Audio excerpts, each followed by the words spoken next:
Everyone must have experience this situation at least once in their life. ఒక నిజం చెప్పాలనుకోవటం, దాన్ని గొంతు దాకా తీసుకొచ్చి కానీ నోట్లోంచి బయటకు తీసుకురాలేకపోవటం. నిజం చెప్పాలనుకున్నప్పుడు లోపల ఏదో ఒక భయం, ఆ భయమే నిజం చెప్పడాన్ని ఆపుతుంది. కానీ ఫస్ట్ అసలు నిజం అంటే ఏంటి?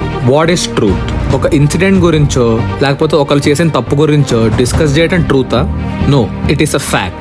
సో జరిగింది జరిగినట్టు చెప్పటం, లేకపోతే తప్పు ఎక్కడ ఎవరి వల్ల జరిగిందో అడ్రస్ చేసి చెప్పటం ఇస్ అ ఫ్యాక్ట్.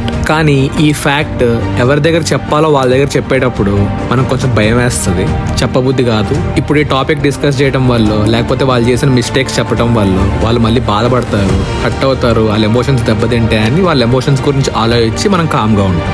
కానీ ఎప్పుడైతే ఈ హెసిటేషన్ ఉందో, ఈ భయం ఉందో, అయినా కూడా మనం ఈ ఫ్యాక్ట్ బయటకు చెప్తున్నామో, that is truth. So practical world లో the other name of truth is courage. So there is no right time to be courageous. ఈ టైంలో ధైర్యంగా ఉంటా, ఆ టైంలో ధైర్యంగా ఉంటా అంటూ ఏదీ లేదు. మనలో ఉంది, మన నేచరే ధైర్యంగా ఉండడం. So that means every moment is the right moment to say the truth. So మీరు మీకు నచ్చిన వాళ్ళకి నిజాలు, ఫ్యాక్ట్స్ కరెక్ట్ గా చెప్పండి. అలాంటి వాళ్ళే చుట్టుపక్కల పెట్టుకోండి. Then you will stay close to the reality.